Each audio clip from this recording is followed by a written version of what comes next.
Yeah, tonight's topic is going to be what is Tantra and what is not Tantra. That's right. What's going on, Rich Muhammad? Peace to the God. Anastasia MJ, thanks for joining in tonight. Appreciate it. Of course, y'all know this is Coach Khayr. We rocking in the series. Make sure you tap the screen if you're interested in this book. If Tantra is a subject that's even interested you in a little bit, let me see a couple of hearts on the screen. Just tap.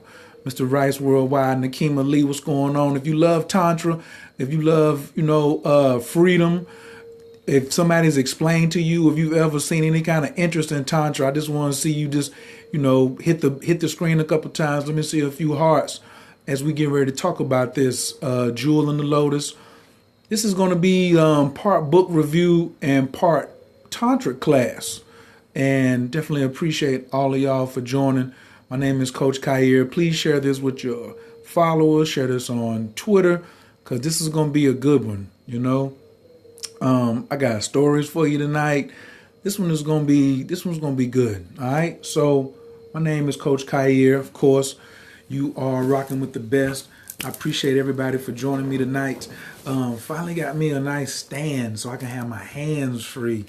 Get you a stand if you are on Periscope.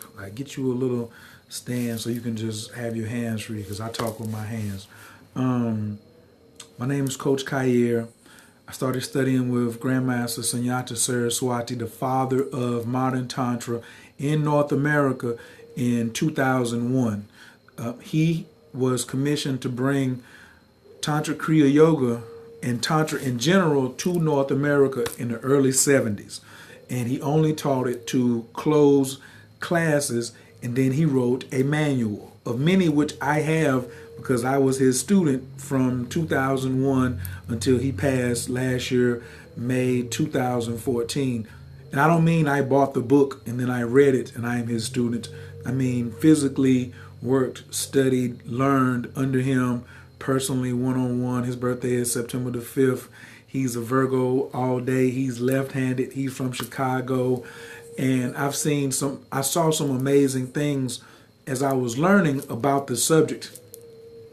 He cleared up a lot of things for me, and I want to clear up a lot of things.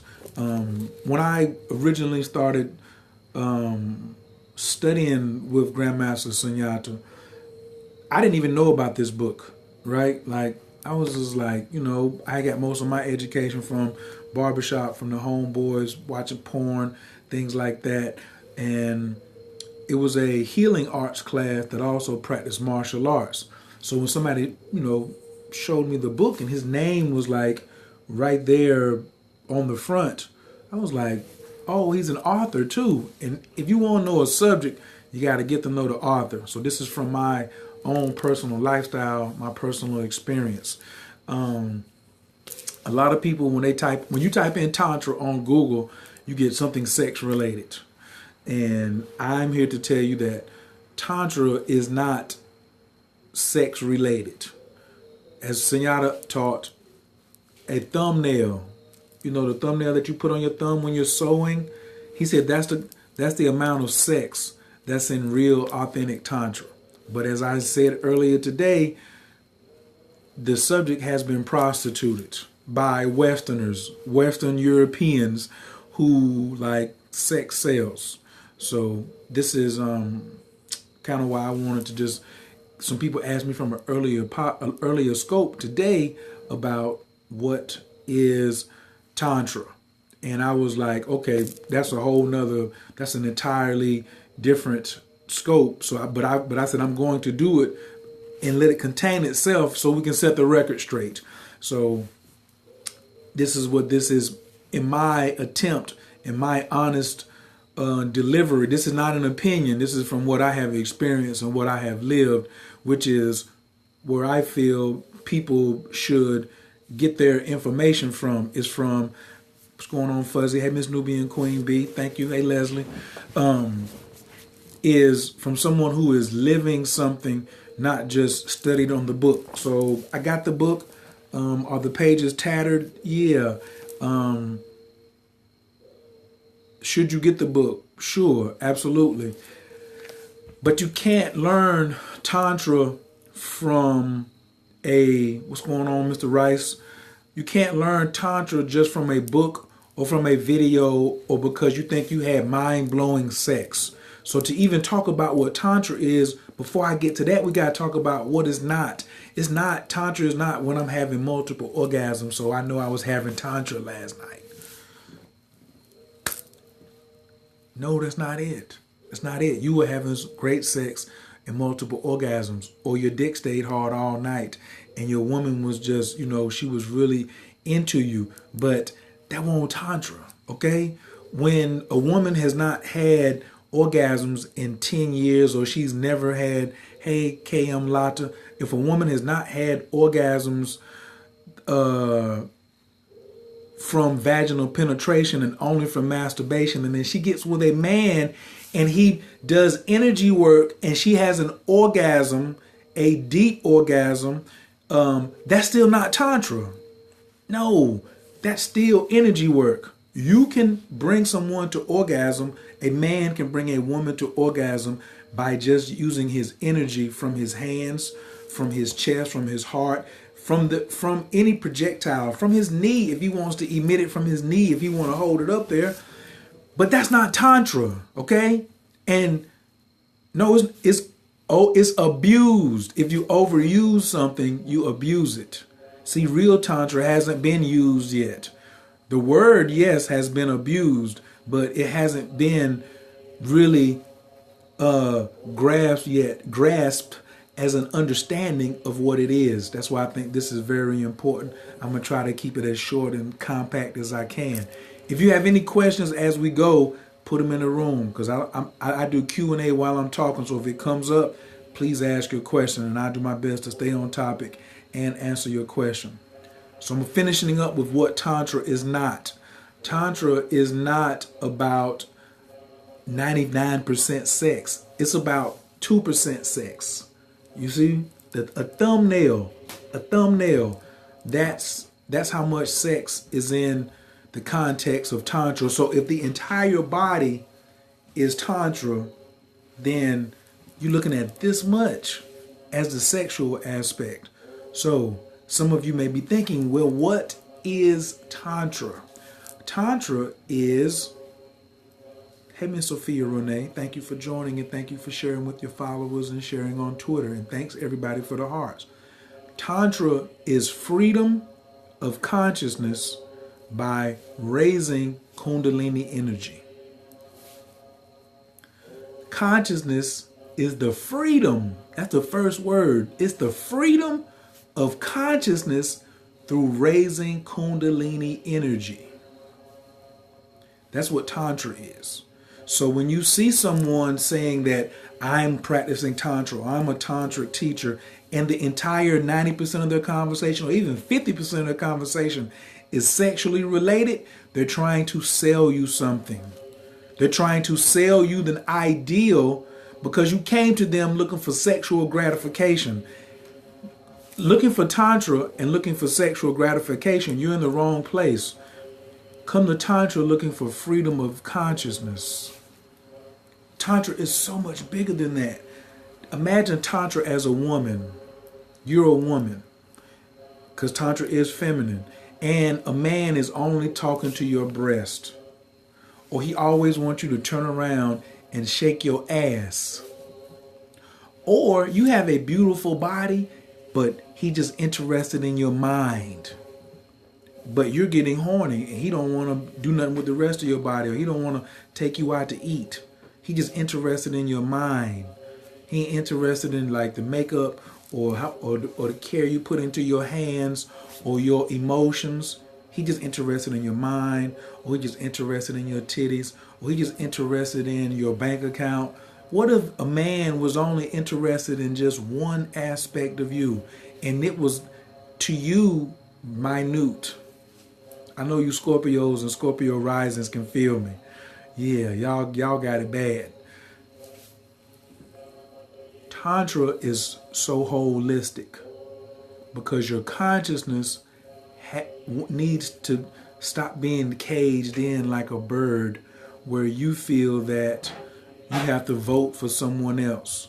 Someone else has to speak for you. You have an opinion on everything. Your consciousness is not free if you can't express it yourself. If you have some type of holdup or some grudges and there's some emotional trauma that you're harboring, then that's what Tantra is for, to free that up, because all that limits your consciousness. When we're talking or when we're setting up and going through our entire day, your entire career, whatever you're doing, you're only using 2% of your mind. The other 98% of you is interacting with the rest of the universe. So, how could you say that you are fully practicing something if you're only using like 2% of the mind and the rest is interacting over there? So when you just come at Tantra from a sexual level, then you're only operating out of the minority part of who you are and your consciousness. All right? The consciousness is going to give you your growth, and it's also going to give you your experiences, because that's what you came here to do, is to grow. So the more your consciousness can grow and the higher level that your consciousness can rise. What's up, M. Bailey? Thanks for joining. Thank you for inviting your followers, and thank you for sharing this on Twitter. The higher the consciousness can rise, the more experience and the more growth you can have.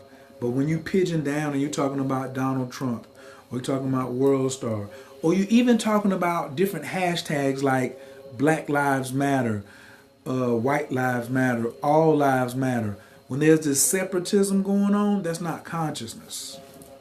All right? So, how do you raise up the cobra breath? Well, Sunyata Saraswati, he developed the cosmic cobra breath. Did I say how you develop Kundalini? There's many different ways you can develop Kundalini. Kundalini is always on, by the way, because that's your life force. Prana, Chi, all these things, that's Kundalini. When it's off, you're dead. But it's running low, though. It's running at an idle in most people. You want to rev it up and get it up so that you become self-actualized. When you realize who you are as a part of everything and what your contribution is. That's real Tantra.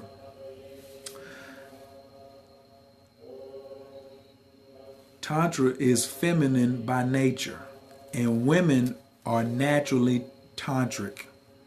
They're naturally tantric, but both men and women suffer from amnesia.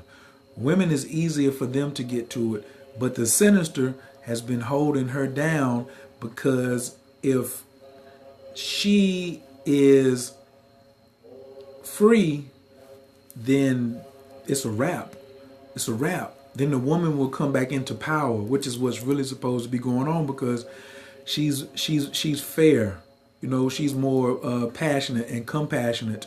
Right now, the sinister has more of a male, what do you call that? Patriarchal type deal going on, and everybody's upset about it. Excuse me, I just had some good food. So men need to learn Tantra to help and participate with women, to remind them of the power that they have. Does that make sense, anyone? That makes sense. Like, tap the screen or say it makes sense or say it doesn't make sense, because sometimes my connection goes in and out.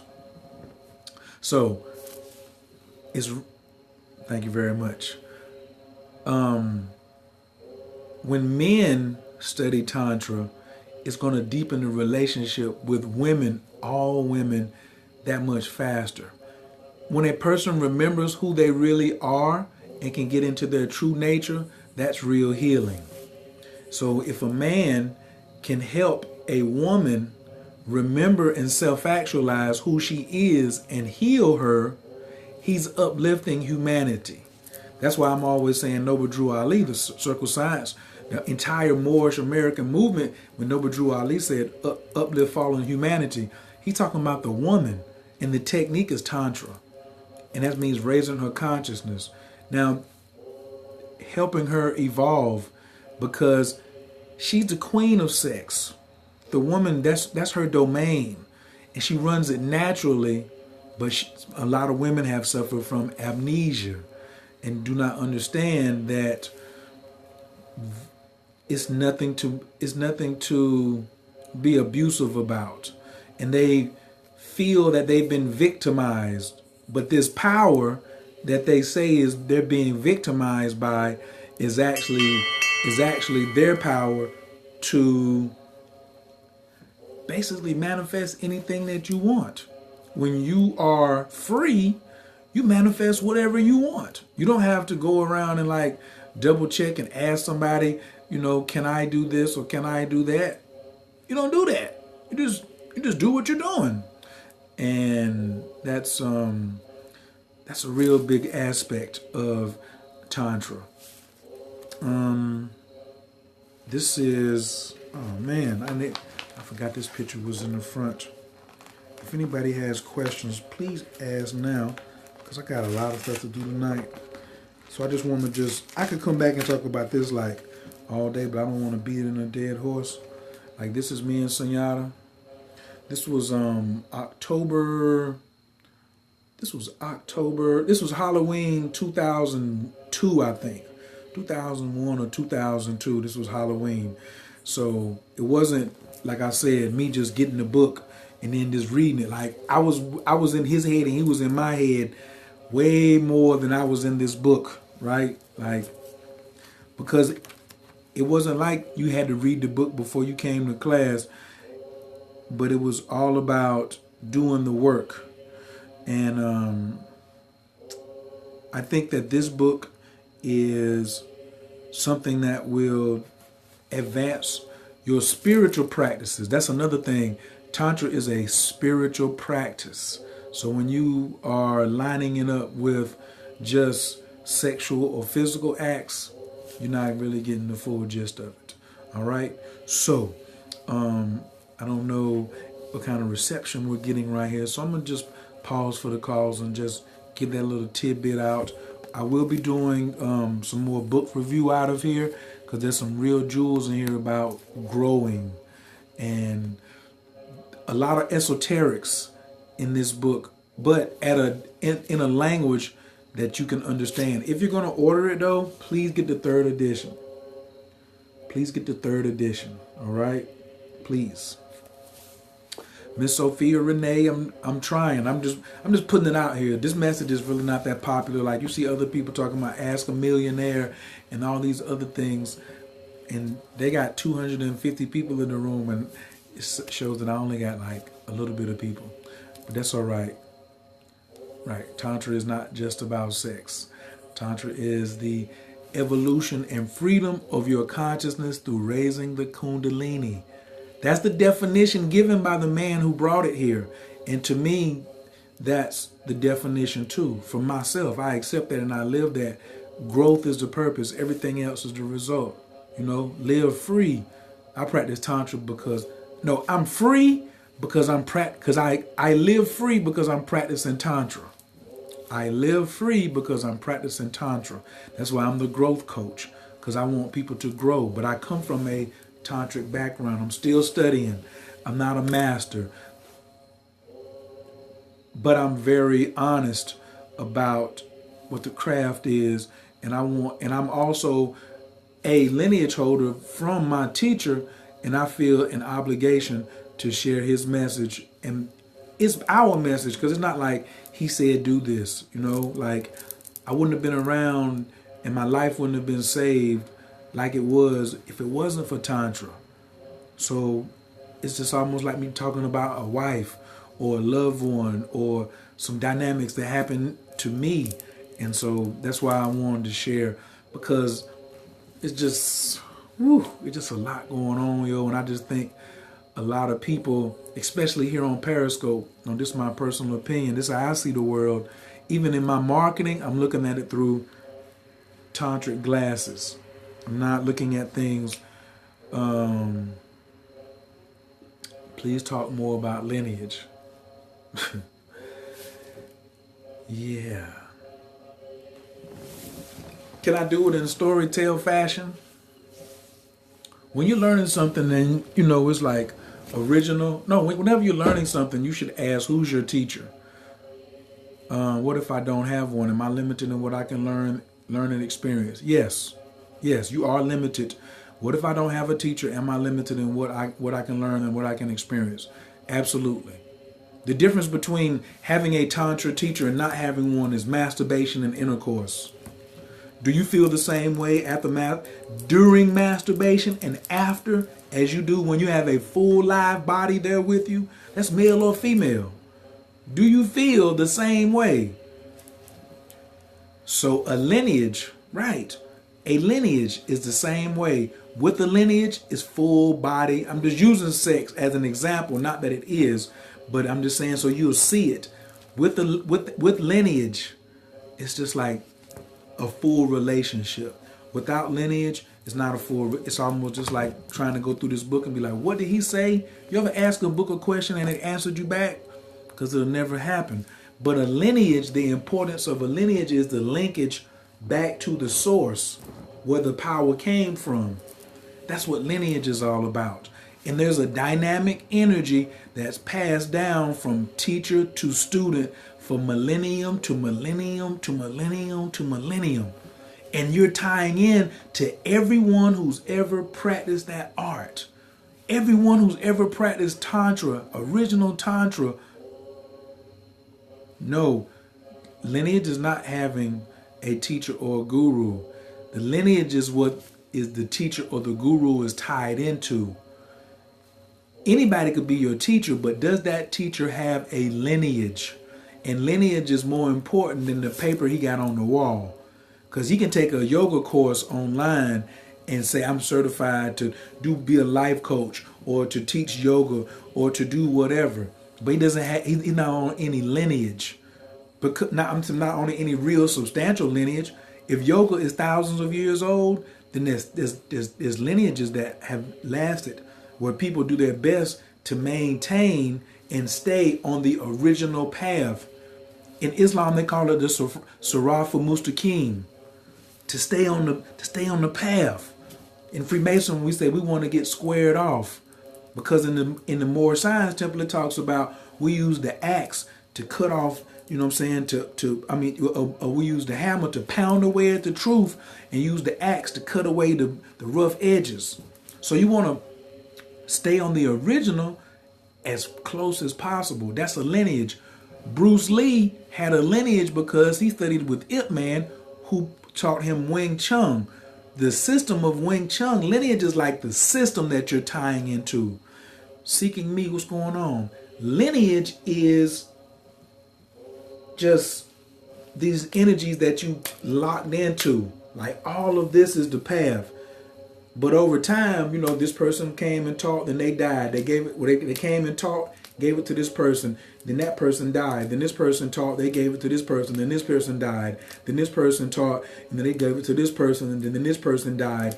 And coming on, and the whole thing is coming down in the lineage. That's a true lineage, because now you're holding on to the rope all the way back. And anytime that the wonderful thing about a lineage is I can draw back from Babaji. I can draw back all the way back to the beginning of that lineage. Mav DeHair, how you doing? Thanks for coming and thanks for sharing with your followers and your people on Twitter. The thing about a lineage is it's just like finding your crest for your family or going to Ancestor.com. You want to look at is everything. Adopted children, they always like, where are my parents at? I don't know who. And there's something psychological that there's a power that they're missing because they might not even know what their true last name is. Yay, down there in Houston. Hey, mama. So, like Elijah and Elisha in the Bible. Yes. Because remember, boom, they bring him in the coat. You know what I'm saying? Or you can look at the prodigal son, who he wanted his inheritance. He didn't want to stay for the damn lineage. He wanted the money. Give me the money, I'm out. I ain't telling nobody that my daddy is all this. I got all this money, this is who I am. But his brother stayed true and stayed at the crib. He was like, I'm finna get the lineage. Even when you watch bullshit ass Empire, which is a cool show, I watch it. They're talking about the lion lineage. The lion lineage. And in the jungle, you look at lions, they come in and the lion will kill all the new cubs that aren't his, because he's starting the lineage. And then if he can defeat all the lions that come and try to take over the pride, then his son or whoever the strongest lion growing up is going to take over. And then that's going to be that lineage and that bloodline. So it ain't always got to be a physical bloodline relationship. When you look at pit bulls, you're always looking for, let me see the paperwork. I want to see the lineage. Where did he come from? Did he come from real stock? If you look at the last scandal, the queen had the chick killed because she got pregnant by somebody else. And she was like, no, we're real blue bloods. All right.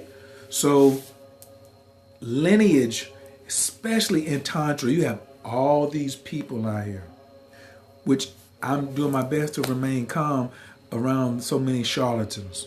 There's so many charlatans saying that they're practicing Tantra. Say that you're practicing sexual energy work. Say that you're practicing the Grand Trine system. Say that you're practicing something. Name it after yourself or your grandma. Make a whole company around it, but don't call it Tantra, because Tantra's well over 3,000 to 5,000 years old. It could be older than that. And Tantra also has, here's a warning for Tantra. Tantra is self-protecting. I've seen people who claim that they were representing Tantra and they weren't, and their life just couldn't really get together. They had all kind of plans to blow up, but they couldn't blow. Nah, they couldn't blow, because Tantra will protect itself from you abusing it and the karmic effect of it. So I have a lot of men who come to me and say, or used to, because I don't advertise this, making a woman orgasm without touching her. A lot of men like, show me that, show me that. They want to be abusive. Why I want Tantra to get you and get me? Because I showed you. It's going to get you and get me. No, thank you. I'd rather be honorable and keep it to myself. Being free, man. Tantra is living free. Live free, man. All day. That should be the hashtag. Live free.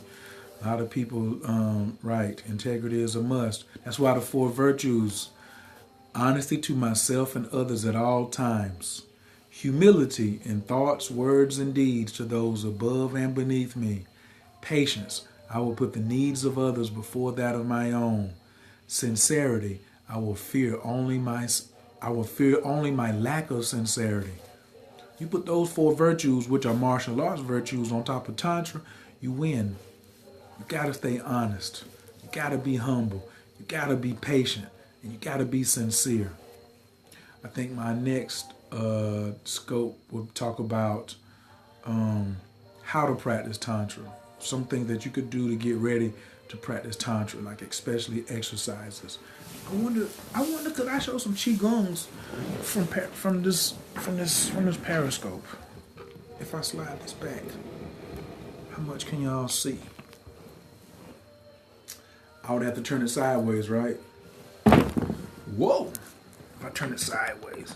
I can't turn it sideways now because my couch is not clean. I don't care about that. I'm free. Hold on. I'll put this stuff over here first. This is just a test. Rich, you think that's a good topic?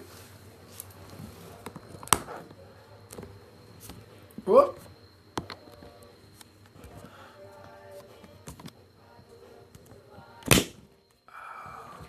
Un momento, por favor, everyone.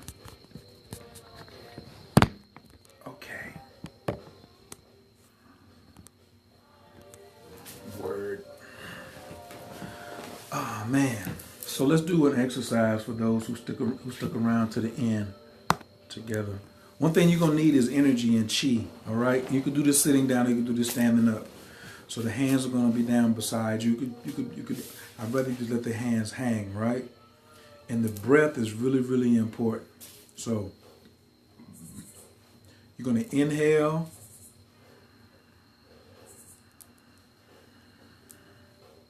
Exhale. Inhale like you're holding the sun. Exhale. Cross but don't touch.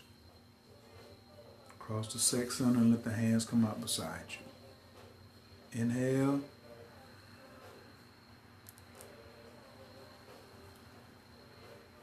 Exhale. Inhale.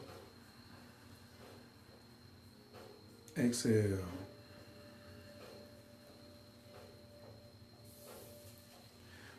That might be a little advanced right there because we didn't even talk about the breath, the breathing aspect first. So one of the important things is the breath. I think I will come back and talk about the importance of breathing during sex. All right. So if you like this, I hope you did. My name is Coach Khayr. Please follow. Hey, Misha. You just missed some Qigongs. Yeah, I'm about to sign off. I can't stay on here all night.